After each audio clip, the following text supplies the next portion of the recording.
Magandang umaga po mga kapatid kay Kristo. Ngayon po ay linggo ng Pasko ng muling pagkabuhay. Ang ating pong tagapagdiwang ay si Reverend Father Archie Hiriba. At bilang panimula, tumayo po ang lahat at simulan natin ang pambungad na awit.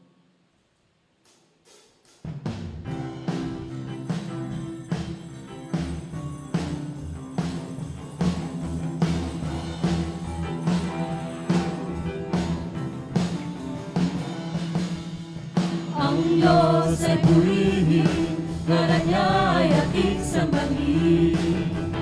Ating siyang awitan, kadakilan niya ay sambitin. Itaas ating diri, ibig ng ating awit. Ang pagpuring tugtugin ay ating pag-usahin. Musika ay gamitin sa pagpupuri sa ating Diyos. Tayo ay maghalay, pasasalamat sa Diyos na buhay. Tayo ay hinirang upang siya ay mapaglingkuran. Kadakilan ng Diyos sa hindi ng labi. Ngalan niya ay taas, taas ang ating hari. Puri sa ating Diyos, purihin ang Diyos. Sa ngalan ng Ama at ng Anak ng Espiritu Santo, Amen. sumayin niyo ang Panginoon. At sumayo rin. Mga kapatid, patuloy natin itaas ang ating mga kamay at umawit sa ating Diyos.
Let us pray. O God, who on this day, through your only begotten Son, have conquered death and unlocked for us the path to eternity, grant, we pray, that we who keep the solemnity of the Lord's resurrection may, through the renewal of brought by your Spirit, rise up in the light of life, kasama ng Espiritu Santo, magpas sa walang hanggan. Amen.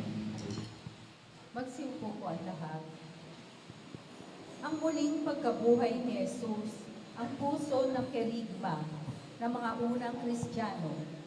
Ito ang pagpapahayag ng pagliligtas ng Diyos sa pagtatagumpay ni Jesus sa kamatayan.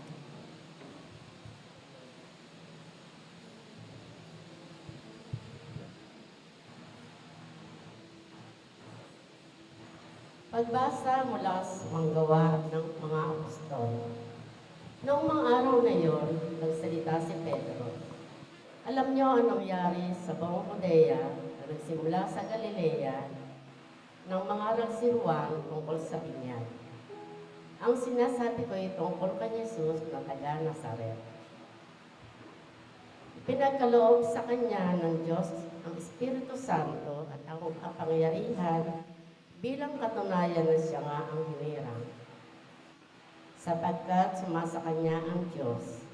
Saan man siya pumaroon ay gumagawa siya ng kabutihan at nagpapagaling sa lahat ng pinahihirapan ng dyablo. Saksi kami sa lahat ng ginawa niya sa lupain ng mga Hudyo at sa Jerusalem. Gayunpaman, siya'y ipinako nila sa krus, ngunit muli siyang binuhay ng Diyos sa ikatlong araw. Napakita siya hindi sa lahat ng tao, kundi sa 6 lamang na noong pamay pinili na ng Diyos bilang mga saksi. Kami ang nakasama niyang kumain at uminom pagkatapos na siya'y muling mabuhay. Inatasan niya kaming mangaral sa mga tao at magpatotoo na siya ang itinagal ng Diyos na naging hukom ng mga buhay at mga patay.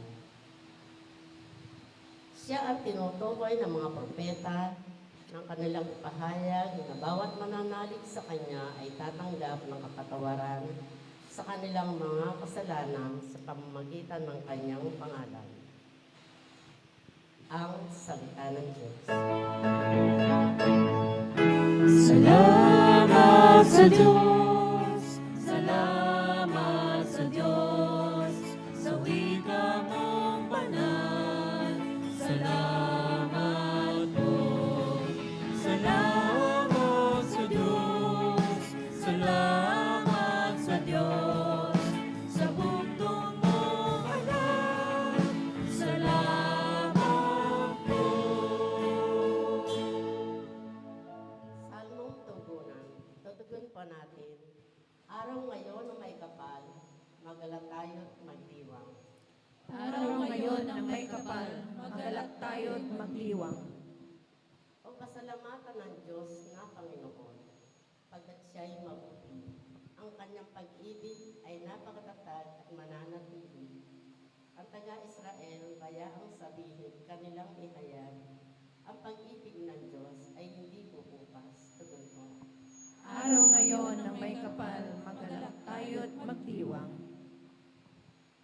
Ang lakas ng poon ang siyang nagdudulot ng ating tagumpay sa pakikibaka sa ating kaaway. Aking sinasabing hindi ako papanaw. Mabubuhay ako upang isalaysay ang gawa ng Diyos na Panginoon ko. Tugon. Araw ngayon ang may kapal, magalak tayo't magdiwang. Ang batong natakwil na nagtatayo ng tirahong bato, sa lahat ng bato'y higit na mahusay.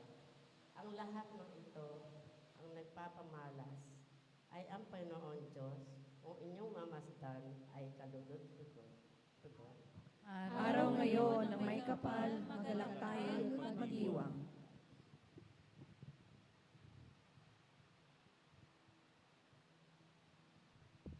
Sa bisa ng muling pagkabuhay ni Kristo, tayong mga Kristiyano ngayon ay nabubuhay na bilang mga bagong nilalang na inaasahang tatahak sa daang matuwid at banal.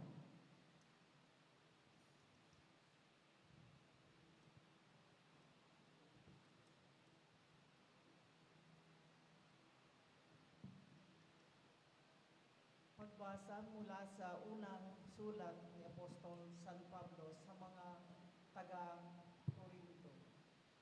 Mga kapatid, hindi ba ninyo alam ang kasabihan na paaalsa ng kaunting libadura ang buong masa? Alisin ninyo ang lumang libadura, ang kasalanan upang kayo'y maging malinis. Sa gayon, matutulad kayo sa isang bagong masa na walang libadura. At ganyan nga kayo, sapagkat naihandog na ang ating korderong pampaskwa, si Kristo. Kaya ipagdiwang natin ang Paskwa, ngunit hindi sa pamamagitan ng tinapay na may lumang libadura, ng kasamaan at kahalayan, kundi sa pamamagitan ng tinapay na walang libadura, sagisan ng kalinisan at katapatan, ang salita ng Diyos. Salamat sa Diyos, salamat sa Diyos, sa wika mong banal. Salamat po, salamat sa Diyos, salamat sa Diyos, sa bugtong mong alam. Salamat po. Aming tungkol sa mabuting balita, tumayo po tayong lahat.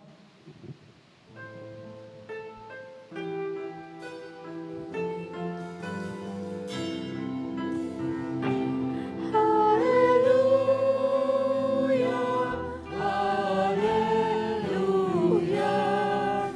Kami ay gawin mong daan ng iyong pag-ibig, kapayapaan at katarungan. Hallelujah. Hallelujah, hallelujah. Kami ay gawin mong daan ng iyong pag-ibig, kapayapaan at katarungan. Hallelujah. The Lord be with you. And with your spirit. A reading from the Holy Gospel according to Saint John. Glory to you, O Lord. Now on the first day of the week, Mary Magdalene went to the tomb early, while it was still dark, and saw that the stone had been taken away from the tomb. Then she ran and came to Simon Peter and to the other disciple, whom Jesus loved, and said to them, "They have taken away the Lord out of the tomb, and we do not know where they have laid him." Peter therefore went out, and the other disciple, and were going to the tomb. So they both ran together, and the other disciple outran Peter, and came to the tomb first. And he, stooping down and looking in, saw the linen cloths lying there, yet he did not go in. Then Simon Peter came, following him, and went into the tomb. He saw the linen cloths lying there, and the handkerchief that had been around his head, not lying with the linen cloths, but folded together in a place by itself. Then the other disciple, who came to the tomb first, went in also, and he saw and believed. For as yet they did not know the scripture, that he must rise again from the dead. Brothers and sisters, the gospel of the Lord. Praise to you, Lord Jesus Christ. Okay?